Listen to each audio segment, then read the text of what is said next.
My name is Siraaj Salem, and I was a training and education intern at the Laboratory to Combat Human Trafficking. Here's my story. I was born to a Brazilian native mother and Palestinian native father.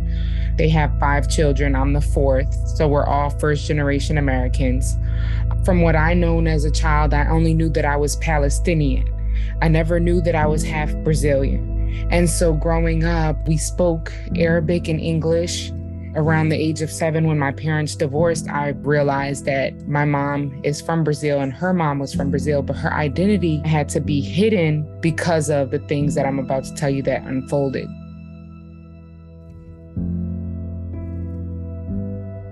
My mother was born in Brazil, and she had one full-blooded sister from her parents.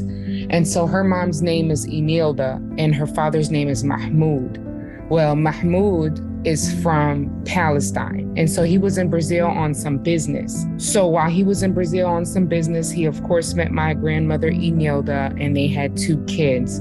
Well, they had kind of a rocky relationship because of he was a Muslim man and she was a Brazilian Catholic woman. So those 2 religions didn't coincide. She wanted to raise her kids a certain way and he wanted to raise his kids a certain way. And so my mother and her sister, my aunt, were in foster care as young as the ages of 6 and 7. And so when they were in and out of foster care until they were like about 9 and 10, my grandfather, Mahmoud, decided he wanted to take his 2 daughters to his motherland without his baby mother's permission. He took them in the middle of the night to Palestine. My mom was about 9 or 10 years old. And so she was basically groomed into a Muslim wife and daughter. She was in an arranged marriage. She was forced to marry my father at the age of 14. She ended up in America because my father's brother, my uncle, married a Puerto Rican woman who had gave him a visa. And through that, he applied for my father to get one. And through marriage, my mom and dad were married, so she got one as well. And so they came to the United States in New Orleans in about 1985, somewhere around that time. From there, my mom had my brother in 1989 and the rest of us on down. I was born in 98. And so my mother had no contact with her mother from the age of about 9 or 10 years old until we're in the 80s now and 90s. She had still not talked to her mother until about 2004.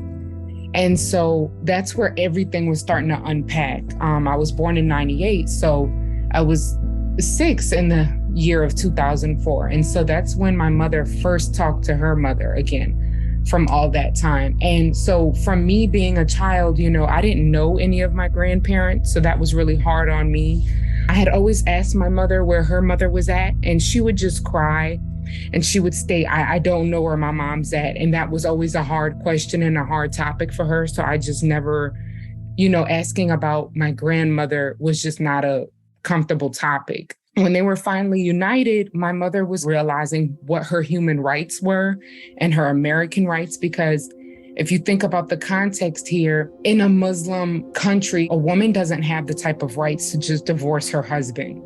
You have to have a real reason. You can't just say, I was forced to marry him. The only reason you would be allowed to divorce your husband is because of he's unable to have children. When she did marry my dad, there was an exchange of like goats and a small money exchange for her. That dowry was exchanged for her, innocence and her youth and things like that. So she was stripped from all those things. And as a child, I knew that things were very off, and I knew that there was a lot of trauma, although I didn't know the word trauma and what it meant.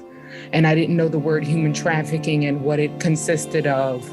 I knew that, there was something very off with my mother and how she ended up in this country.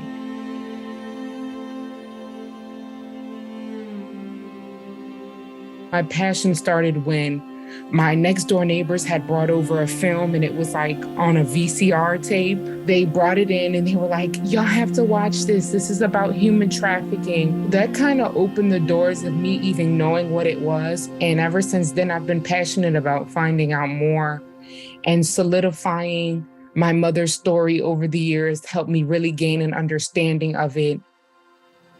As a 6-year-old child, you're not going to make those connections right away. The human trafficking portion really didn't start to click until noticing that my mom always told people, oh, I was married at the age of 14. A 14-year-old is not supposed to be married and against her will. She found her mother through like a radio ad. She put that radio ad out in Brazil from the United States, and she said, if you have a daughter named Sarah and you have a daughter named Fatima, and you lost them around the age or the year of 1978, when your name is Imelda, please contact this American phone number. And so from there, one of my grandmother's co-workers from the courthouse had overheard the radio ad and said, this sounds very familiar to something you were telling me about you losing your daughters. And so from there, my grandmother just jumped with joy, and she just knew that that was her daughter reaching out.